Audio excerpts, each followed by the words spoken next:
कुछ दिनों की छुट्टियों में मैं अद्वैत अपने मामा जी के यहाँ गया हुआ था, जो मेघालय के एक शांत और सुरम्य गांव सोहरा में रहते हैं। मामा जी की एक बेटी है, श्रेयाली, जिसकी उम्र करीब 20 साल है। श्रेयाली को देखकर कोई भी पहली ही नज़र में ठहर जाए। उसकी मुलायम रंगत, नाजुक नैन नक्श और होठों पर ठहरी एक हल्की मुस्कान में ऐसा आकर्षण था जो सीधे दिल को छू जाता। सोहरा की ठंडी हवाओं में कुछ तो था जो दिल को बार बार उसी ओर खींच लाता जहां श्रेयाली मुस्कुरा रही होती। हर सुबह मैं मामा जी के पुराने लकड़ी के घर की खिड़की से बाहर देखता तो दूर पहाड़ियों के बीच श्रेयाली की हल्की सी झलक दिख जाती। कभी बाग में फूलों को पानी देती तो कभी गांव की पगडंडियों पर चलती हुई। एक शाम, बारिश के बाद की महक हवा में घुली हुई थी। मैं बरामदे में बैठा हुआ था जब श्रेयाली गर्म चाय के 2 कप लेकर आई। बिना कुछ कहे उसने एक कप मेरे पास रखा और खुद मेरी बगल में बैठ गई। उस पल उसकी आंखों में कुछ गहराई सी महसूस हुई, मानो उस खामोशी में भी बहुत कुछ कहा जा रहा हो। तुम्हें यहाँ अच्छा लग रहा है? उसने पूछा। उसकी आवाज़ किसी पुराने गीत जैसी थी। बहुत। मैं बस इतना ही कह पाया, क्योंकि उसका चेहरा इतना करीब था कि मेरे शब्द भी थम गए। हम चुपचाप बारिश की बूंदों को छत से गिरते देखते रहे। अचानक उसने मेरी तरफ देखा, मुस्कुराई और बोली, यहाँ की बारिश भी कुछ अलग सी लगती है ना? हाँ, मैंने धीमे से कहा। ठीक तुम्हारी मुस्कान जैसी, धीमी, प्यारी और बस दिल में उतर जाने वाली। उसने अपनी नज़रें झुका ली, लेकिन उसके गालों पर छाई हल्की सी लाली सब कह गई। उस पल कुछ भी कहना बाकी नहीं था। हवा, बारिश और वो मुस्कान, सब मिलकर एक कहानी बुन रहे थे हमारी। उस दिन के बाद जैसे हर चीज़ बदल गई थी। श्रेयाली अब अक्सर मेरे पास बैठती, बातें करती और हर बार उसकी नज़रों में एक अनकहा स्नेह झलकता। हम साथ साथ बाग में टहलते, पहाड़ियों पर चढ़ते और झरनों की कलकल सुनते हुए खामोश बैठ जाते। उन खामोशियों में भी एक मीठा संवाद होता। एक दिन हम दोनों साथ चेरापूंजी की पहाड़ियों पर गए। बादल हमारे चारों ओर तैर रहे थे और दूर तक हरियाली बिछी थी। श्रेयाली एक चट्टान पर बैठी थी, बाल हवा में उड़ रहे थे। मैं उसके पास गया और धीरे से कहा, अगर ये पल कभी न खत्म हो तो कैसा लगेगा? वो मुस्कराई। कभी कभी लगता है जैसे ये पहाड़, ये हवा, ये बादल सब हमारे लिए ही ठहरे हुए हैं। मैंने उसकी ओर देखा। वो मेरी तरफ देख रही थी, गंभीर, लेकिन आंखों में एक चमक लिए। मैंने धीरे से उसका हाथ थामा। उसने विरोध नहीं किया। उसकी उंगलियों की नरमी मेरे दिल की धड़कनों से जा मिली। श्रेयाली, मैंने पहली बार उसका नाम इतने अपनेपन से लिया। क्या तुम्हें भी कुछ ऐसा ही महसूस होता है, जैसे मैं हर दिन तुम्हारे करीब आता जा रहा हूँ? उसने मेरी ओर देखा। आंखों में नमी सी थी, लेकिन होठों पर एक सौम्य मुस्कान। हाँ अद्वैत, शायद ये जो कुछ भी है, ये सिर्फ एक छुट्टी का हिस्सा नहीं, कुछ और ही है। उस दिन पहाड़ों ने एक और प्रेम कहानी को अपने आंचल में छिपा लिया। एक ऐसा रिश्ता जो शब्दों से नहीं, खामोश नजरों और धड़कनों से लिखा जा रहा था। उस दिन के बाद हमारा रिश्ता और भी गहरा होता गया। लेकिन जैसे जैसे छुट्टियां खत्म होने लगी, एक अजीब सी बेचैनी मेरे भीतर घर करने लगी। मैं जानता था मेरा वापस लौटना तय था, लेकिन क्या मैं श्रेयाली को पीछे छोड़कर जा सकता था? एक शाम, जब सूरज पहाड़ियों के पीछे छुपने को था और सोहरा के आकाश में सुनहरी रोशनी बिखरी थी, मैंने उसे झरने के पास बुलाया। वो आई, सफ़ेद सलवार में, बाल खुले हुए और आंखों में हल्का सा साया। मैं परसों वापस जा रहा हूँ, मैंने कहा। उसने कुछ नहीं कहा, बस ज़मीन की ओर देखा। मैं पास आया। श्रेयाली, क्या तुम मेरे साथ चलोगी? वो चौंक गई। उसकी आंखों में एक क्षण को आश्चर्य और फिर पीड़ा उभरी। अद्वैत, क्या ये इतना आसान है? अगर हम एक दूसरे से प्यार करते हैं तो और क्या चाहिए? वो कुछ पल चुप रही, फिर धीरे से बोली, मेरे मम्मी पापा, मामा जी, उन्होंने मेरा रिश्ता तय कर दिया है। मुझे लगा जैसे किसी ने मेरे सीने पर पत्थर रख दिया हो। क्या? मैं फुसफुसाया। हाँ, वो नहीं जानते कि हमारे बीच कुछ है। उन्होंने सोचा मैं तैयार हूँ और मैंने कभी मना नहीं किया। उसकी आंखों में आंसू थे, क्योंकि मैं खुद भी समझ नहीं पाई थी कि तुम मेरे लिए क्या बन चुके हो। हम दोनों खामोश हो गए। झरने की आवाज़ अब और तीव्र लग रही थी। हवा में कुछ टूट गया था। तो क्या यही अंत है? मैंने पूछा। उसने मेरी तरफ देखा और उसी धीमी मुस्कान के साथ बोली, नहीं, शायद यही शुरुआत है। अगर हमारा प्यार सच्चा है तो ये पहाड़, ये दूरियां भी हमें नहीं रोक पाएंगी। अगले 2 दिन भारी थे। श्रेयाली मुझसे मिलती रही, लेकिन उसकी आंखों में वो चमक नहीं रही जो पहले थी। मैं भी हर पल सोचता, क्या मैं उसे ऐसे ही जाने दूं? क्या ये प्यार इतना कमजोर था? मेरे जाने की सुबह थी। मामा जी मुझे स्टेशन छोड़ने आए। श्रेयाली नहीं आई थी। मैंने बहुत चाहा कि एक आखिरी बार उससे मिल लूं, लेकिन शायद कुछ बातें अधूरी ही रह जाती हैं। ट्रेन धीरे धीरे प्लेटफॉर्म से सरकने लगी। मैं खिड़की से बाहर देख रहा था, दिल में एक सूनापन लिए। तभी भीड़ को चीरती हुई श्रेयाली दौड़ती दिखाई दी। उसके हाथ में कुछ था, शायद एक चिट्ठी। मैंने झटपट खिड़की से हाथ बढ़ाया। वो भागते हुए करीब आई और चिट्ठी मेरे हाथ में थमा दी। मैं कुछ नहीं कह पाई, पर पढ़ लेना। उसकी आंखों में आंसू थे, पर चेहरा मुस्कुरा रहा था। ट्रेन आगे बढ़ चुकी थी। मैंने कांपते हाथों से वो चिट्ठी खोली। अद्वैत, मैं नहीं जानती कि आने वाले रास्ते हमारे लिए क्या रखेंगे, पर मैं इतना जानती हूँ, तुमसे मिलकर मैं खुद से मिली हूँ। हो सकता है मैं इस रिश्ते को अभी पूरी तरह निभा न सकूं, लेकिन अगर प्यार सच्चा है तो वक्त और दुनिया दोनों रास्ता बना देंगे। मैं तुम्हारी हूँ, आज, कल और जब भी तुम मुझे फिर से ढूंढोगे। श्रेयाली, मेरी आंखों से भी आंसू बहे निकले। उस चिट्ठी में सिर्फ शब्द नहीं थे, वो वादा था, इंतजार था, और एक ऐसा प्यार था जो अधूरा होकर भी पूरा था। 5 साल बाद दिल्ली की एक सर्द सुबह थी। मैं अब एक प्रसिद्ध लेखक बन चुका था। मेरी पहली किताब, बादलों में छुपा प्यार, BESTSELLER रही थी। किताब में कहानी एक पहाड़ी गांव की थी, और उसमें एक लड़की थी, श्रेयाली जैसी ही। उस दिन मेरा एक बुक लॉन्च इवेंट था। हॉल में लोग बैठे थे, कैमरे चमक रहे थे, लेकिन मेरा दिल कहीं और था, अब भी उसी चिट्ठी के आखिरी शब्दों में अटका हुआ। तभी भीड़ के पीछे से एक जानी पहचानी सी सूरत दिखी। वो श्रेयाली थी।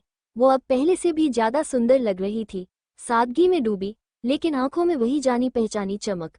मैं कुछ पल तक उसे बस देखता रह गया। कार्यक्रम के बाद वो मेरे पास आए। तुम अब भी उसी पहाड़ी लड़के जैसे लगते हो, उसने मुस्कराते हुए कहा। और तुम अब भी, मैं रुका, उसी पहाड़ी हवा जैसी हो, जो सब कुछ छूकर भी बस महसूस होती है। हम दोनों मुस्कराए। फिर मैंने धीरे से पूछा, अब कैसी हो? अब आजाद हूँ, उसने कहा। प्यार को पहचानने और उसे चुनने का हक मिला है। मामा जी ने आखिरकार मेरी खुशी को समझा। मैंने उसका हाथ थामा, जो इस बार बिना झिझक के मेरे हाथ में ठहर गया। तो क्या अब? मैंने झिझकते हुए कहा। अब कुछ अधूरा नहीं रहेगा, उसने मेरी आंखों में देखते हुए कहा। मैं चलने को तैयार हूँ, जहां भी तुम ले चलो। कुछ महीने बाद, दिल्ली की भीड़ और भागदौड़ से दूर, हम दोनों ने मिलकर मसूरी के पास एक छोटा सा कॉटेज लिया। श्रेयाली को पहाड़ों से प्यार था, और मुझे उससे। हमने तय किया कि अब जिंदगी को अपनी शर्तों पर जिएंगे, सादगी से, पर पूरी तरह। हर सुबह श्रेयाली बगीचे में फूलों को पानी देती, और मैं अपनी अगली किताब के लिए लिखता। दोपहरों में हम साथ खाना पकाते, वो पारंपरिक खासी व्यंजन बनाती, मैं बेसब्र होकर रसोई में घूमता। एक शाम मैं छत पर बैठा था, जब उसने आकर मेरे पास एक स्केचबुक रखी। ये देखो, उसने कहा। मैंने पन्ने पलटे, हर पन्ने पर हमारी कहानी थी। हमारी पहली मुलाकात, वो चाय की शाम, चेरापूंजी के बादल, स्टेशन की विदाई, और आज का कॉटेज, तुम्हारे शब्दों में कहानी थी, उसने कहा। अब मेरी लकीरों में भी है। मैं अवाक रह गया। वो सिर्फ मेरी प्रेमिका नहीं थी, मेरी प्रेरणा, मेरी कहानी की दूसरी लेखिका बन चुकी थी। लेकिन जिंदगी कभी पूरी तरह सीधी नहीं चलती। एक दिन फोन आया, मामा जी की तबीयत अचानक बिगड़ गई थी। हम तुरंत मेघालय पहुंचे। श्रेयाली उन्हें देखकर टूट गई, पर मामा जी ने मेरा हाथ पकड़कर कहा, बेटा, मेरी बेटी अब तुम्हारी है। उसे कभी अकेला मत छोड़ना। उनकी आंखों में संतोष था, जैसे उन्होंने अपने भीतर के सारे संशय अब बहा दिए हों। मामा जी के जाने के बाद हमने एक छोटा सा विवाह समारोह किया, बिल्कुल पहाड़ी शैली में। सिर्फ कुछ करीबी लोग, कुछ लोकगीत और बादलों की गवाही। अब हमारी मॉर्निंग्स चाय और पहाड़ों के साथ होती हैं, और रातें किताबों और स्केचबुक्स के साथ। हम अब सिर्फ प्रेमी नहीं, साथी हैं, हर मौसम, हर मुश्किल, हर मुस्कान में। 1 साल बाद हमारा कॉटेज अब पहले जैसा शांत नहीं रहा था। कमरे में खिलौनों की आवाजें, दीवारों पर रंगीन चित्र, और रसोई में बार बार उबलती दूध की महक ने जिंदगी को एक नई दिशा दे दी थी। हम माता पिता बन चुके थे, एक प्यारी सी बेटी के। उसका नाम हमने रखा, आभा। आभा की आंखें श्रेयाली जैसी थी, गहरी, चमकती हुई, और बाल एकदम मेरे जैसे घुंघराले। जब वह हंसती तो ऐसा लगता जैसे कोई पहाड़ी झरना फिर से बह निकला हो। मगर इस नए जीवन के साथ नई जिम्मेदारियां भी आईं। मेरे लेखन का समय कम हो गया। श्रेयाली की स्केचबुक अब ज्यादा देर तक खुली नहीं रह पाती थी। नींद पूरी नहीं होती, दिन छोटे लगते और रातें लंबी। एक रात आभा को तेज बुखार हो गया।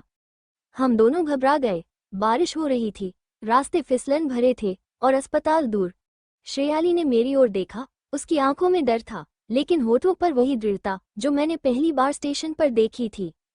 हम दोनों हैं ना, इससे भी निकल जाएंगे, उसने कहा।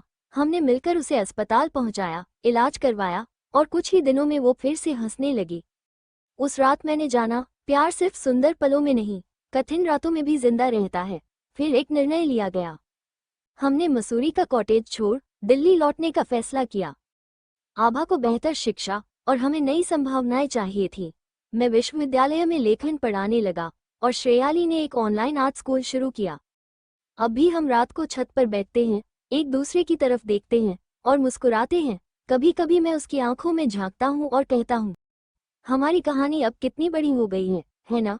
वो जवाब देती है, हाँ, और अभी तो कई पन्ने बाकी हैं। 15 साल बाद आभा अब 16 साल की हो चुकी थी। जिंदगी ने जैसे पंख दे दिए थे उसे। कविता लिखती थी, गिटार बजाती थी और हाल ही में उसने एक स्थानीय मंच पर अपनी कविता पढ़कर सबका दिल जीत लिया था।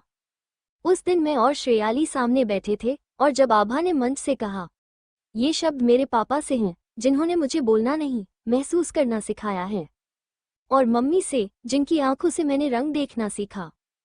हमारी आंखें भर आई थीं, पर गर्व के साथ साथ अब कुछ और भी था, डर।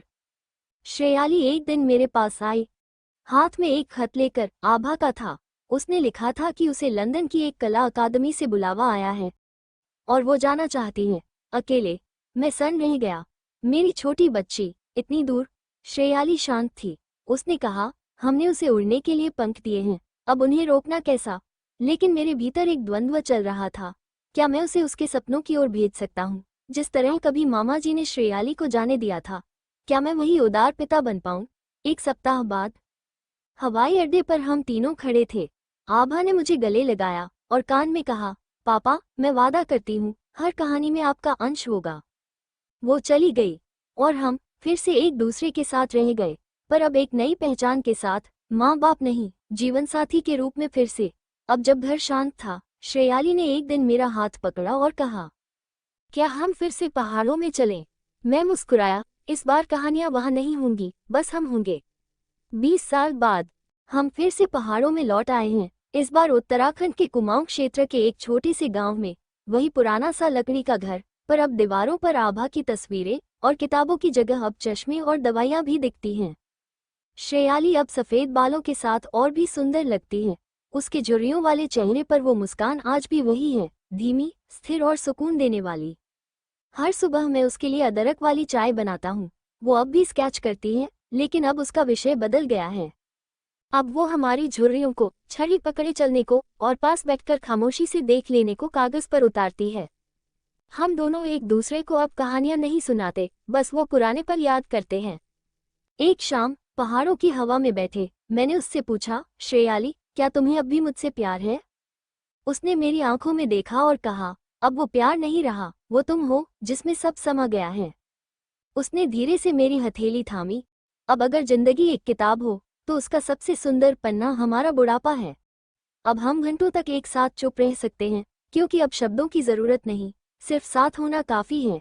एक दिन आभा अपनी बेटी को लेकर हमसे मिलने आई। उसने हमें साथ बैठे देखकर कहा, आप दोनों को देखकर लगता है सच्चा प्यार उम्र नहीं पूछता। मैंने श्रेयाली की ओर देखा। अब भी उसकी आंखों में वही चेहरा पूंजी वाली नमी थी और होठों पर वही मुस्कान। शीर्षक, बादलों में ठहरी मुस्कान। 1। प्रस्तावना, अद्वैत का मेघालय जाना, सोहरा का परिचय, श्रेयाली से पहली मुलाकात, पहली बार दिल की हलचल। 2। पहला भाग, आकर्षण और प्रेम, चाय की शाम, पहाड़ों की सैर और धीरे धीरे पनपता प्रेम, चेरापूंजी का वो दिन जहां दिलों ने पहली बार एक दूसरे को अपना कहा। स्टेशन पर विदाई और वो चिट्ठी, वादा, इंतजार और अधूरापन। 3। दूसरा भाग, पुनर्मिलन और रिश्ते की शुरुआत, वर्षों बाद दिल्ली में मुलाकात। श्रेयाली की स्वतंत्रता, रिश्ता तय होने की उलझने और अद्वैत का प्रस्ताव। मामा जी की बीमारी, विवाह और पहाड़ों में नया जीवन। 4। तीसरा भाग, माता पिता बनना और संघर्ष। आभा का जन्म, नई जिम्मेदारियां, लेखन और कला का संघर्ष। आभा की बीमारी और अद्वैत, श्रेयाली की साझी ताकत। 5। चौथा भाग, आभा की उड़ान और जीवन की पुनर्खोज। आभा का किशोरावस्था में लंदन जाना, खाली घर, लेकिन भरा हुआ प्रेम। दोबारा पहाड़ों की ओर लौटना, सिर्फ दो आत्माओं का साथ।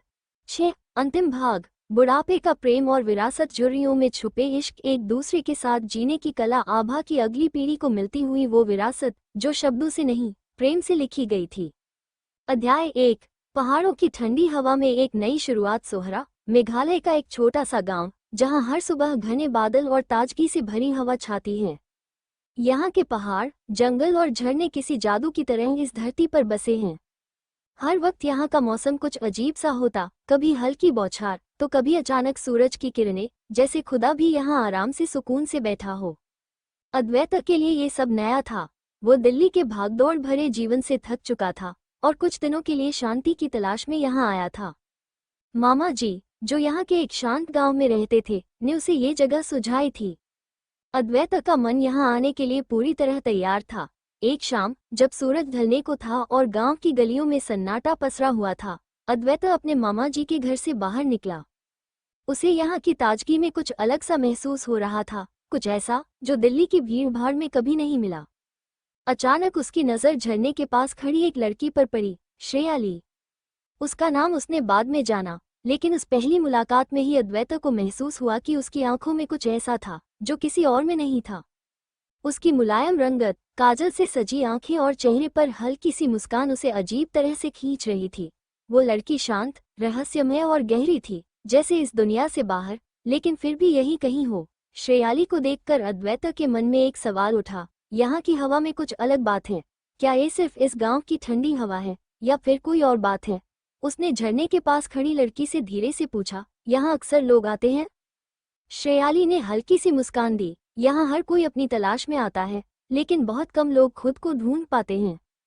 अद्वैत ने उसकी बातें सुनी और महसूस किया कि वो लड़की सिर्फ बात नहीं कर रही थी, बल्कि जीवन के उस गहरे सच को बता रही थी जो शायद वो खुद कभी नहीं समझ पाया था। क्या आप भी यहाँ किसी खास चीज की तलाश में हैं? उसने थोड़ी हिचकिचाहट के साथ पूछा।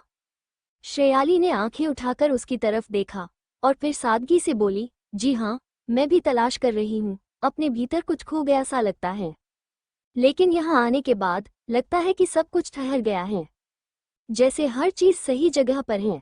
अद्वैत चुपचाप उसकी बातों को सुन रहा था। एक तरफ से उस लड़की की बातें किसी गहरे ज्ञान की तरह उसे असर कर रही थी, दूसरी तरफ उसकी मुस्कान और शांत मुद्रा उसे जैसे आकर्षित कर रही थी। आखिरकार अद्वैत ने कहा, मैं भी किसी चीज की तलाश में आया हूँ, लेकिन शायद मुझे वो यहाँ नहीं मिलेगा। श्रेयाली ने मुस्कुराते हुए कहा, अगर तलाश न हो तो आप क्या जान पाएंगे कि आपको क्या चाहिए? शायद यही तलाश है, सिर्फ समझ पाना। यहाँ की शांत, ठंडी हवा ने उस दिन अद्वैत को सिखा दिया था, जिंदगी को किसी और की तरह नहीं, अपनी तरह से देखना। और वह सोचने लगा कि क्या उसकी तलाश को वो कहीं यहाँ, इन पहाड़ों की हवा में पा सकेगा। निर्णय। इस पहले अध्याय में हम अद्वैत की सोहरा यात्रा की शुरुआत को देखते हैं, जहां वह मेघालय के पहाड़ी गांव में शांति की तलाश में आता है। उसकी मुलाकात श्रेयाली से होती है, जो उसकी जिंदगी में एक नया मोड़ लाती है। पहला संवाद और झरने के पास उनका परिचय ये संकेत देता है कि अद्वैत की खोज सिर्फ बाहरी शांति तक सीमित नहीं है, बल्कि वह अपनी आत्मा की भी तलाश कर रहा है। श्रेयाली की गहरी, सरल और समझदार बातों से वो प्रभावित होता है और उसका दिल हल्के से खींचता है।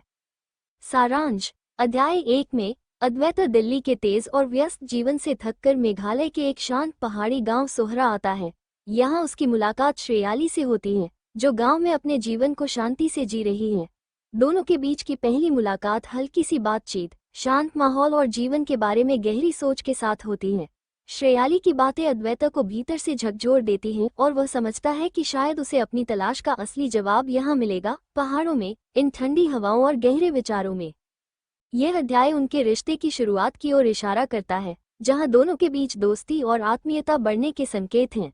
इस मुलाकात के बाद अद्वैत के मन में श्रेयाली के प्रति एक विशेष आकर्षण और शांति की तलाश की भावना विकसित होती है, जो पूरी कहानी में आगे बढ़ती है। यह एक सुंदर और दिल को छूने वाली कहानी है। अगर यह कहानी पाठकों को अच्छी लगे तो लाइक, शेयर और कमेंट करना न भूलें। इससे कहानी और लेखक को और भी प्रेरणा मिलेगी।